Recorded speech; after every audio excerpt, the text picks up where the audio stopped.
I spent 30 years building my reputation. My son destroyed it with one Facebook post. I, 56M, never thought I'd be writing here, but I'm at my wit's end.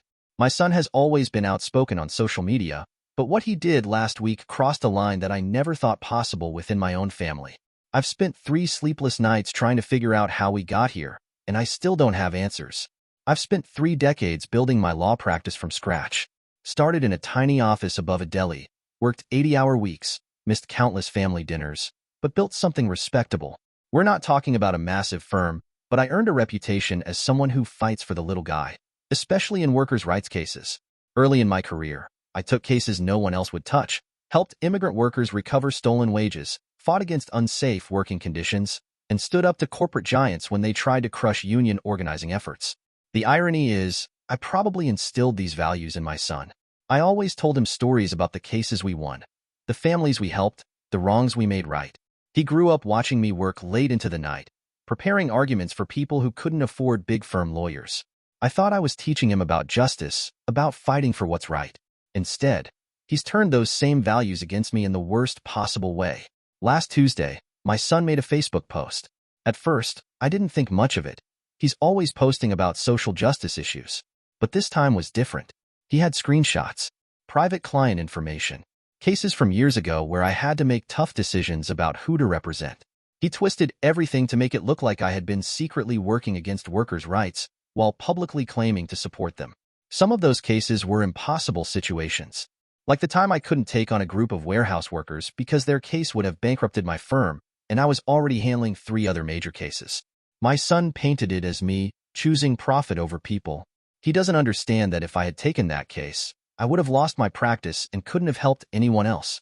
He posted internal memos where I discussed the financial risks, making it sound like I was coldly calculating profits instead of trying to keep the firm alive so we could continue helping others. The post went viral in our local community faster than I could have imagined. My phone started blowing up with messages from colleagues, clients, and friends. The local bar association called. Other attorneys I've known for decades started distancing themselves. Current clients began questioning everything. One client, a group of factory workers we've been representing for 2 years in a major safety violation case, called to say they were considering finding new counsel. My partner called me at 6 a.m. the next morning. He's been with me for 20 years, through thick and thin. I've never heard him sound so worried. Our biggest corporate client, the one that essentially subsidizes our pro bono work, was threatening to pull their business. They said they couldn't risk being associated with a firm under this kind of scrutiny. When I confronted my son, he just said, "People deserve to know the truth." The truth? He had access to those files because he worked as my assistant last summer, helping with digitizing old case files. I trusted him. He used that trust to cherry-pick information and create a completely distorted narrative.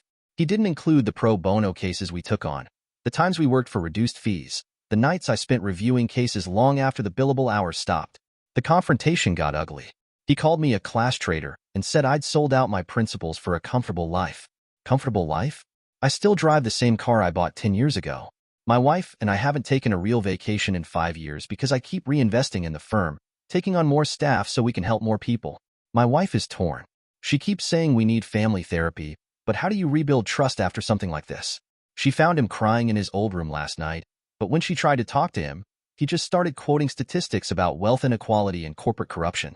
It's like he's not even seeing us as people anymore, just symbols of everything he thinks is wrong with the system. My daughter won't even speak to her brother now. She's a junior associate at another firm and understands the professional damage he's caused. She called me crying yesterday, saying her colleagues were asking her about the scandal at her dad's firm. She worked summers with us through law school. She knows the real story, knows how many families we've helped. But now she's dealing with the fallout too. I had to call an emergency meeting with my partners. We spent 6 hours going through every case he mentioned, preparing responses, reaching out to affected clients. Our reputation has taken a massive hit.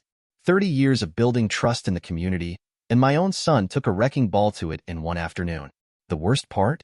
He truly believes he's some kind of whistleblower, exposing injustice.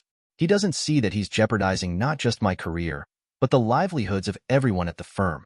We have paralegals, secretaries, and junior attorneys who depend on us. Some have been with me for over 20 years. Our office manager has put 3 kids through college working here. Our senior paralegal is a single mom who I've watched raise her daughter into a brilliant young woman. These are the people my son claims I've betrayed. I've had to hire a PR firm to handle damage control. They're working overtime trying to present the full context of our work. But you know how it goes. The accusation gets all the attention. The explanation gets ignored. We're looking at potential legal ramifications of the confidentiality breach. My son could face serious consequences, but filing any action against him would only make things worse publicly.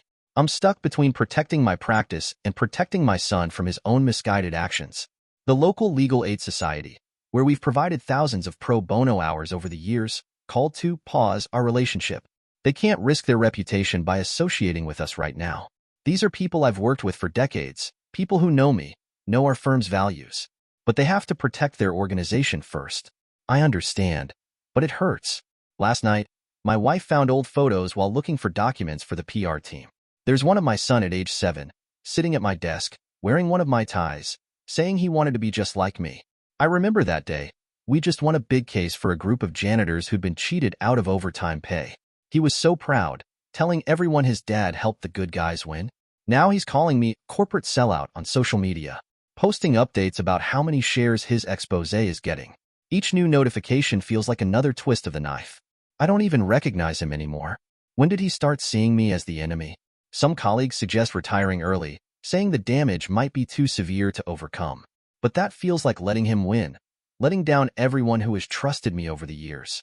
I've spent my entire career fighting for what's right, making the hard choices that come with running a practice focused on helping people. Now my own son has painted me as the villain. My wife suggested talking to a family counselor, but my son refuses. Says he won't participate in rehabilitating my image. He doesn't understand that I'm not worried about my image. I'm worried about him, about our family, about the people who depend on our firm for their livelihoods. I'm not looking for legal advice. I have plenty of that. I just need to know. How do you handle your own child trying to destroy everything you've built? How do we move forward as a family after this? How do I protect the firm, our employees, and our clients while still trying to salvage some kind of relationship with my son? Edit. Some details have been changed to protect identities. Also, thank you for the overwhelming response. A few clarifications. 1. Yes, we've tried talking to him multiple times. He believes he's speaking truth to power. 2. The screenshots didn't include sensitive client information, but enough details about case decisions to damage our reputation. 3. He was a paid employee when he accessed these files, which complicates the legal situation. 4. Several people asked about his education. He majored in political science and sociology, then worked various activism jobs before asking to help at the firm. Edit 2. For those asking about previous signs, yes, there were some red flags. He became increasingly critical of my work after taking some social justice courses in college. Started questioning every decision, demanding to know why we took certain cases and not others. But this level of betrayal? Never saw it coming. Edit 3. To address some common questions. No, we're not planning legal action against him, despite what some have suggested. Yes, we're in contact with our malpractice insurer and the Bar Association. His mother and I are still together and united on this, despite what some comments suggested. The firm is implementing new security protocols for all staff, including family members. Thank you for watching. If you enjoyed this story, please hit that subscribe button. Don't forget to give it a thumbs up and share it with friends or family who might enjoy it too. Your support means a lot. And if you have any thoughts, questions, or story ideas, drop them in the comments below. I'd love to hear from you. See you in the next story.